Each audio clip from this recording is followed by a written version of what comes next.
Nada menos, y hablando de estos personajes hipócritas per se de la derecha, el cómo han querido crucificar algunos personajes extranjeros que aquí en México han opinado, y hago la referencia directa de un periodista ya muy conocido, también en YouTube, Abraham Mendieta, a quien en ocasiones la gente, los panistas, cuando los ha tundido en medios, en las redes, han exigido que se le aplique el artículo 33, porque ahí sí les molesta que un español esté metiéndose en temas de política mexicana, pero no se ofenden cuando los hipócritas van a invocar a agentes extranjeros, a organizaciones que se supone que están para cuidar los intereses de los países iberoamericanos, que se van a quejar de nuestro presidente allá, o cuando van y le piden prácticamente al presidente de los Estados Unidos que nos vengan a invadir para que nos salven de la dictadura de la izquierda que está imponiendo el dictador Andrés Manuel. Digo, ¿ha sido más hipócritas o ha sido más ignorantes? No, tal cual. Lo que pasa es que yo creo que ya llegamos a tal punto en México, y tú das un caso muy conocido, digo, no para todos nosotros además, pero de un personaje muy joven. En realidad te digo esto se ha repetido a lo largo de la historia de México los últimos 100 años. Siempre ha habido personajes de un lado y del otro, de una ideología y de la otra. Tampoco crean que es solamente a favor en este caso de la Cuarta Transformación, sino realmente ha habido voces. Algunos recordarán, y a lo mejor tú, Manuel, estarás más conmigo en esto, en su momento el artífice, se hablaba mucho de que estaba atrás, el cerebro atrás de Salinas de Gortari, era un francés, Monsieur Cordoba, ¿no? Se hablaba de que estaba ahí, ¿no? Y que nunca adquirió la nacionalidad mexicana, por cierto. Y por cierto, fíjense esto, qué fuerte es, porque te da un nivel también de que uno no entiende en qué momento estamos viviendo. El señor Salinas de Gortari, que fue presidente de este país, y por tanto, digamos, uno lo coloca, más allá de la situación histórica y todo, pues en un lugar, ¿no? Del propio devenir de este país. Adquirió hace menos de un año y medio la nacionalidad española, O sea, hizo todo el trámite para que se le reconociera que tenía alguna descendencia de población sefaradí de hace 5 siglos, ¿sí? ¿No? Ese es un derecho y por supuesto es su opción, pero te habla de estas cosas, y en el caso de él, porque haber llegado a la máxima tribuna de un país, pues la honras, ¿no? Digamos, tu legado está en que eres nacional. Pues en esto, si ustedes quieren otra vez en este discurso que ha sido el predominante durante más de 3 siglos, que es la nacionalidad, ¿no? Asociada a un país, que eso es lo que está cambiando.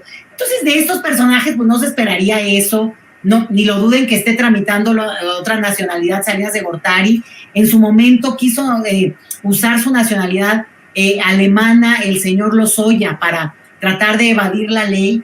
Entonces, estamos viendo usos pragmáticos, malévolos, injustificados, y al mismo tiempo una condena a aquel que opina o dice, pues, porque es ciudadano de donde está, ¿no? Y se siente con esa seguridad también, porque ahí vienen los jóvenes y no se dejan como se dejaba uno antes, Entonces, sí me parece que estamos en ese tránsito, y yo soy más de la idea, más allá de la generación en la que uno se encuentra, es que pues acompañar y abrir las puertas, porque nunca sabes justamente para quién ese derecho va a ser la tabla de salvación. Y ahí es donde lo que decía Tania, por ejemplo, cómo poder ver la nacionalidad como algo más abierto, ¿no? En vez de cerrado, decimonónico, y alguien puede decir, no, pues que sea no, nada más para los que nacieron casi que en Pachuca, Hidalgo. No, a ver, esto es una cosa que tiene que tener una condición, porque nunca sabemos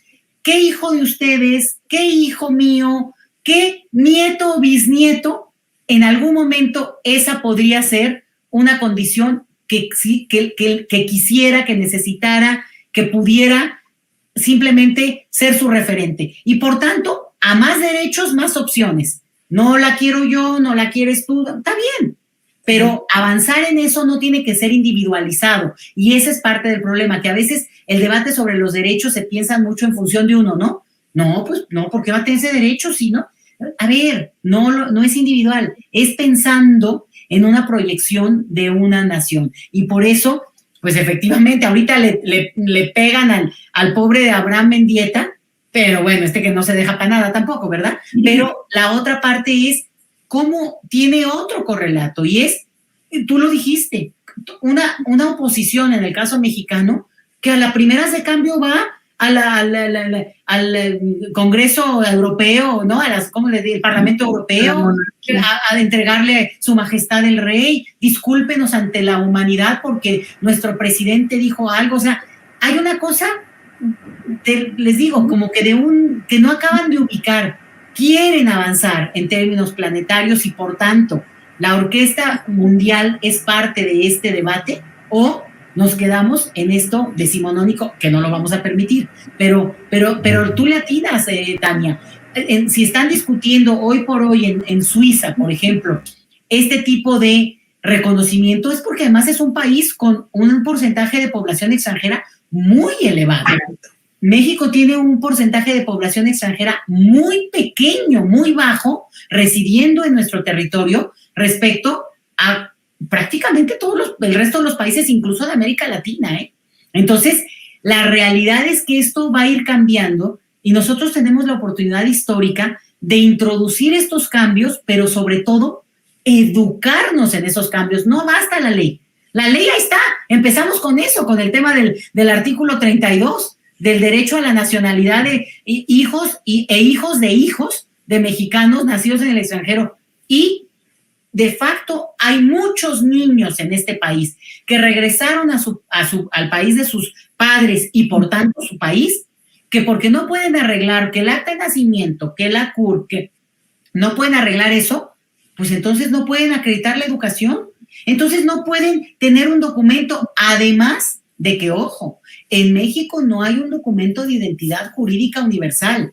Es una gran deuda, es un tema que este gobierno no quiso empujar más porque el pleito con el INE estaba a todo lo que daba, pero en realidad es un asunto que tendría que retomarse porque no es posible que en este país hasta los 18 años la gente no tiene identidad jurídica universal, una. Y la otra es que quienes radican en el extranjero, de esos millones, solo 1 millón han iniciado el trámite para tener la credencial, que no es documento de identidad, es documento para votar. Entonces, se los agrego para la bolsita de los pendientes.